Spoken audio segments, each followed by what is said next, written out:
Weston, what do you have to say to us this evening? What is your view? Well, for me this week, I've been thinking a lot about spin, and it looks like the age of spin is over, if not over and dead, then almost over. And look, to be frank, I couldn't be happier. Here in Melbourne, the president of the Collingwood Football Club resigned after a report that said that the club had endured systemic racism over a long period. Now, I'll just qualify this and I'll say that I know Eddie Maguire. I like him a lot. He's done a hell of a lot for his club. He's done a lot for the state, and I don't believe in any way, shape or form that he is a racist. But beyond the report and his role as president of a football club, what's more interesting is that the spin that Collingwood tried to put on it after the report got leaked. Now, it's not just Eddie, but the board members who were sitting next to him at that disastrous press conference, and even some of the players that were talking to the media later on. They spun it hard, but nobody at all was buying it. And it wasn't just a cynical media that wasn't buying it, it was everyone. The type of spin that would have worked only a few years ago, maybe 5 years ago, that might have worked, but it failed, it bombed, and it made a bad situation far, far worse. Now, we've got used to spin. We've had, in recent years, we've had Trump trying to sell us on how wonderful he is, and no doubt Biden is going to try and do exactly the same thing. But I think we've become better at questioning that spin and that blustering confidence and demanding that they back it up with something, that they back it up with some form of evidence. Now, here in Australia, with our own politicians, they try the same thing. Like I was just talking about in Victoria, Daniel Andrews trying to tell us that we've got the gold standard of hotel quarantine. That is rubbish. And now, as I talk, we're in a lockdown and we can see how well that gold standard isn't working. Scott Morrison's media team has been spinning like crazy ever since he came into office, and they put on a hell of a show, trying some dreadful nonsense in the last few years, like the trip to Hawaii, inviting Brian Houston to the White House, among others. But we just don't accept that spin anymore. And that's the beauty of it. I think it doesn't matter what your role is now. It doesn't matter what your title is, doesn't matter what newspaper you might write for, it doesn't matter what political party that you're involved with, and it doesn't matter how many people you've got following you on Twitter. If you try to spin, you're way out of trouble, you will get caught. The age of the spinners is almost done, as long as you and I keep asking questions.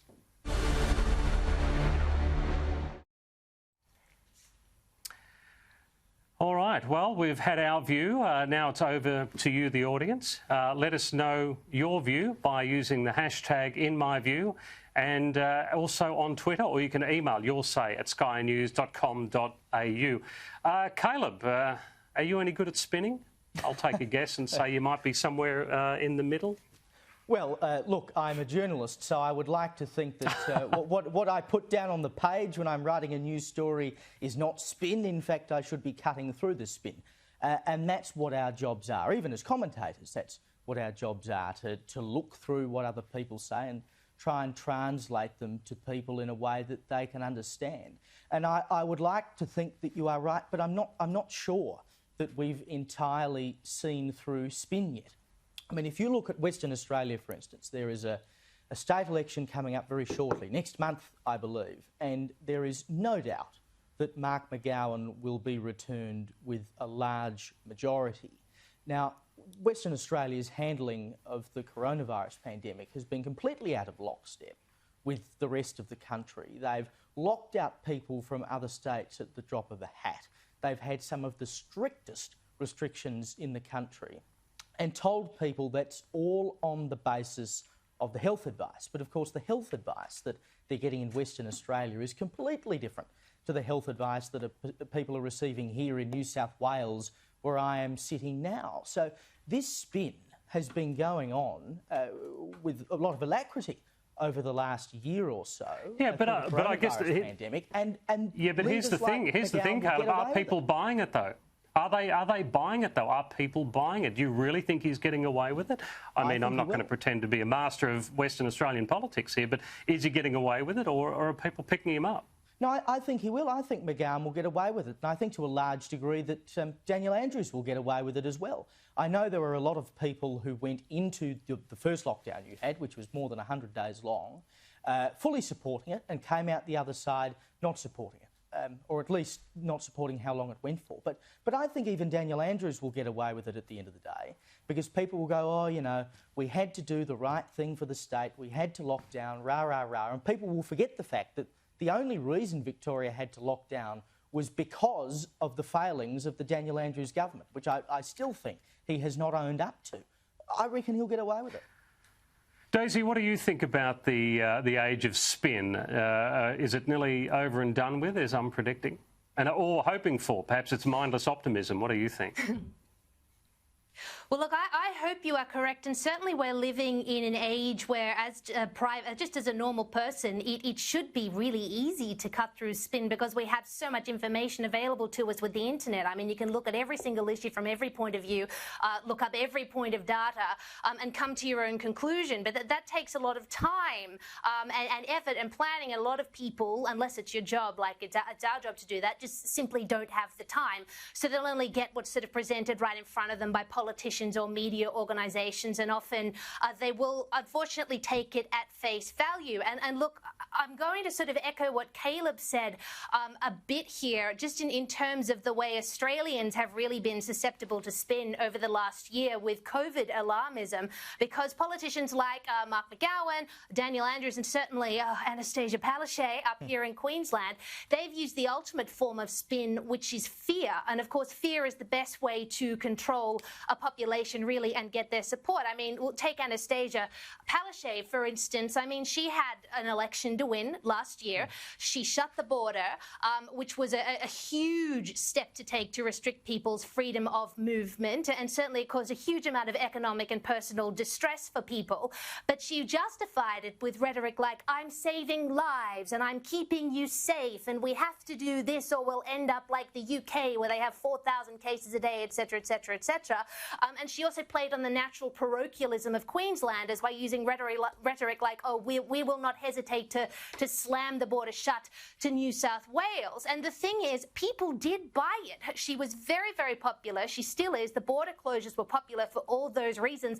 And she ended up resoundingly winning that election. And this is despite the fact that just a few kilometres south, you know, you have New South Wales who are proving well and truly that there's another way of handling COVID. So I do hope you're right, but 2020 didn't give me a lot of hope for people cutting through spin.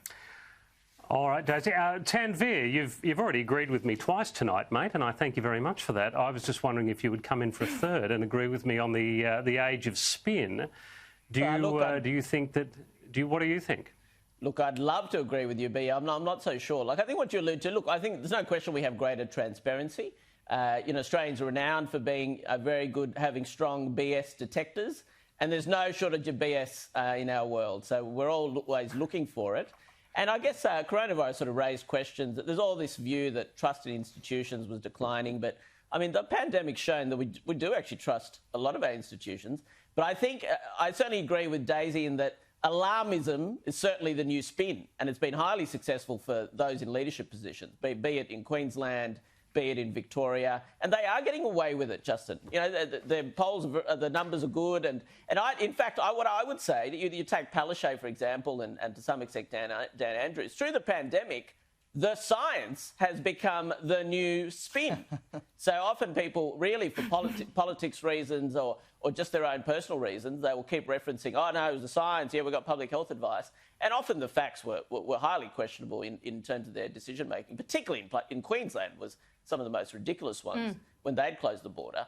So I think spin will constantly take on new forms, and we need to be, alert for the new forms it takes. And I think through the pandemic, we need to be careful that often what's called the science is often a new form of spin. But look, Eddie was a big scalp, there's no question. So, and you're exactly right. I mean, this report happened a couple of months before, and then it got leaked. So it's not like they were there being transparent about that, and they were trying to make it out that it was some sort of triumph when they were trying to hide it. So, and look, Eddie's come out of these things usually on top for much of his career. So it's particularly for Melbourne and for Australia too, but it is fairly extraordinary.